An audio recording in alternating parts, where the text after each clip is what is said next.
This is the Unreleased Secrets of Vanilla WoW, Episode 3. Let's take a look. I think I've seen the other two, or maybe one of the other two. So let's take a look.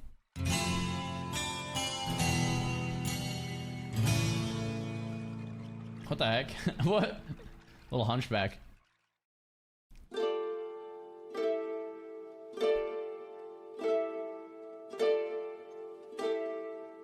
Some OG footage.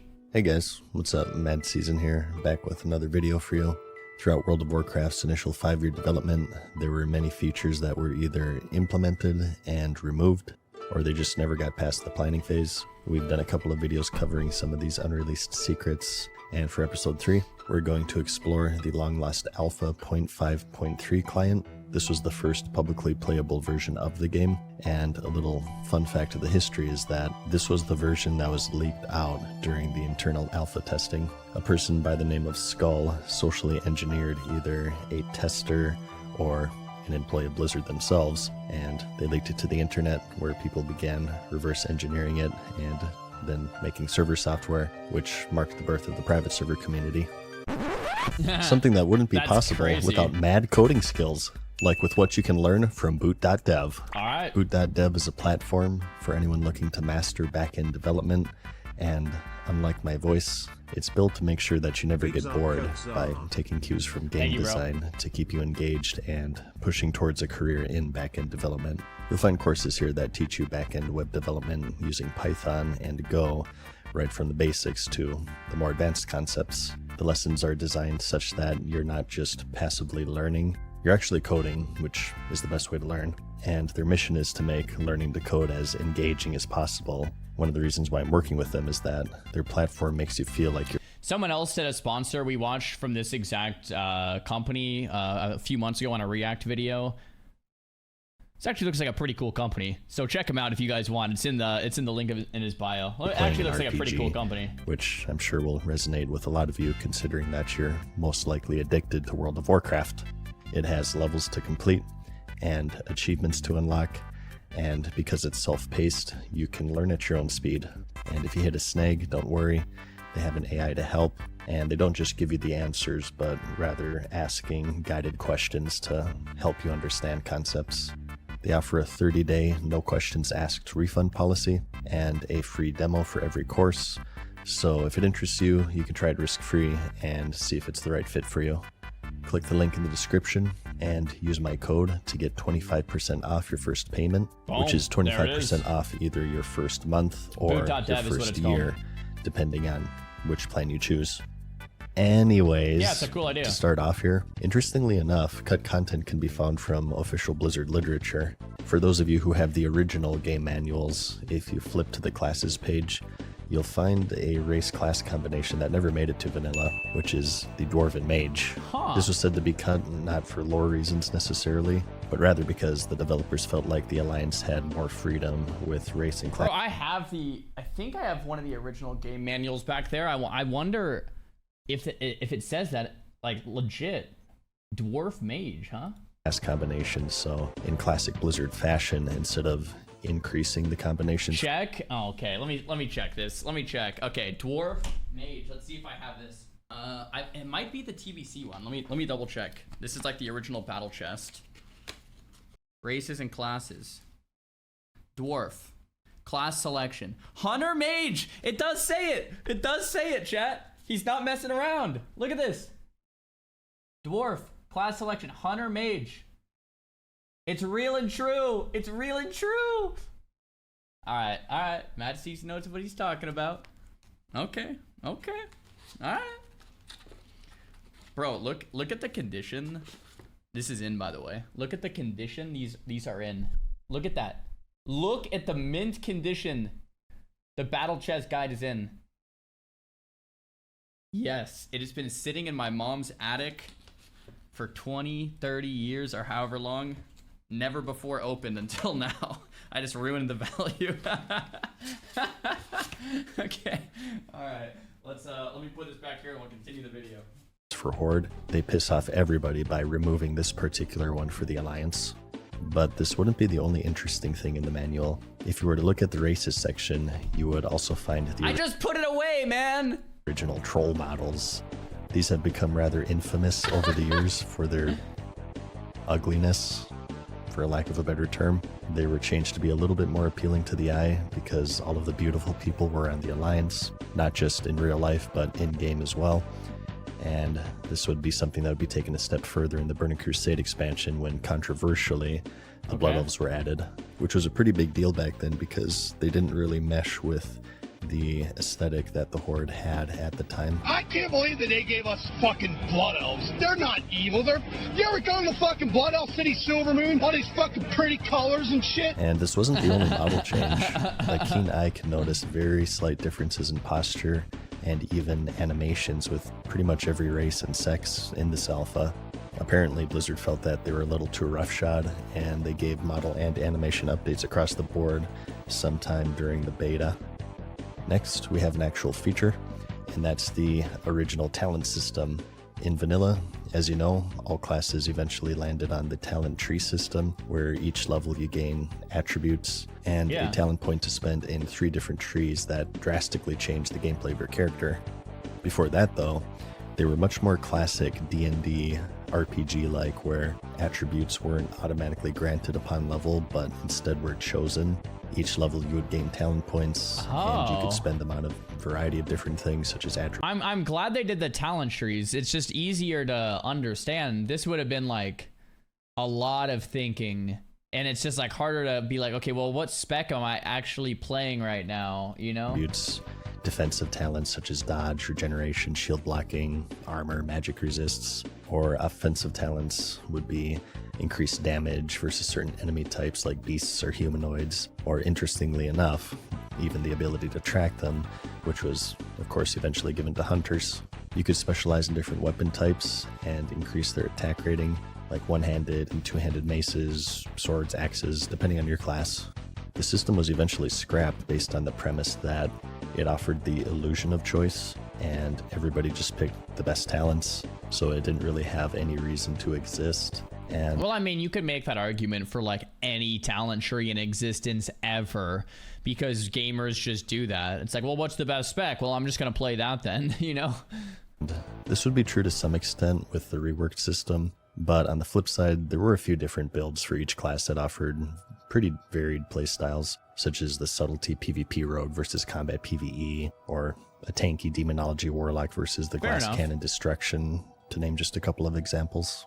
In vanilla, you probably know about weapon skills.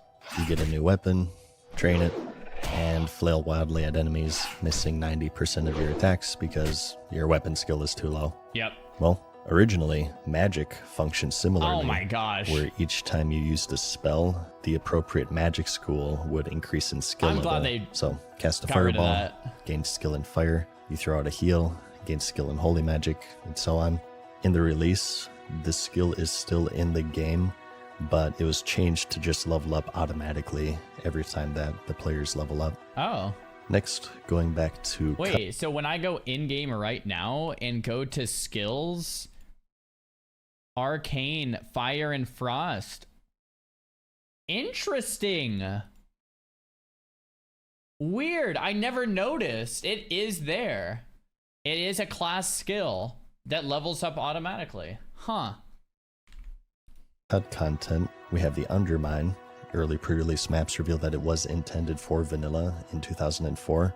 Undermine is a sprawling subterranean city nestled beneath the island of Kazan in the southern Sea of Azeroth near the Maelstrom, and it's basically the home of the goblins who remained neutral throughout the game until the Cataclysm, where they joined the filthy Horde. It's renowned for its elusive goblin trade princes who command private armies and expansive trade fleets, and turning it into a frenetic center of commerce and intrigue. In previous episodes, we discussed these unreleased areas and items under the context of possible Classic Plus content.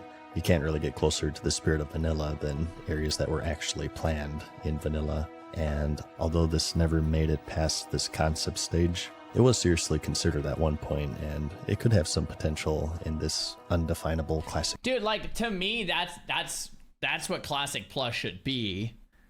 it's a bunch of new content, and you don't do almost anything to any of the classes. You take away runes altogether. You might buff and buff things that are like really bad, like ret pallies and stuff, but like it's really just the content. Like you're adding in new stuff for players to do, but the classes are vanilla. Like it feels like you're actually playing classic, but there's more content to do. Like to me, that's classic plus, really. Plus that people talk about. It could be maybe a raid tier or something. In a previous episode, we briefly mentioned Alpha Ironforge, and I figured it was big enough to warrant a full tour here. So the first thing you'll notice is that King Magni's statue is missing, and entering the city, that main square that held the bank and auction house is also gone completely. There are now 2 rings, an inner and an outer, with 2 floors across the outer ring with the important buildings that such as the military wing or the mystic wing and so on, being on the 2nd floor. As for the Hall of Explorers, it looks pretty similar, with one exception being the flight path nearby. As for the inner ring, some other important areas can be found, such as the Forlorn Cavern, where rogues found their trainers.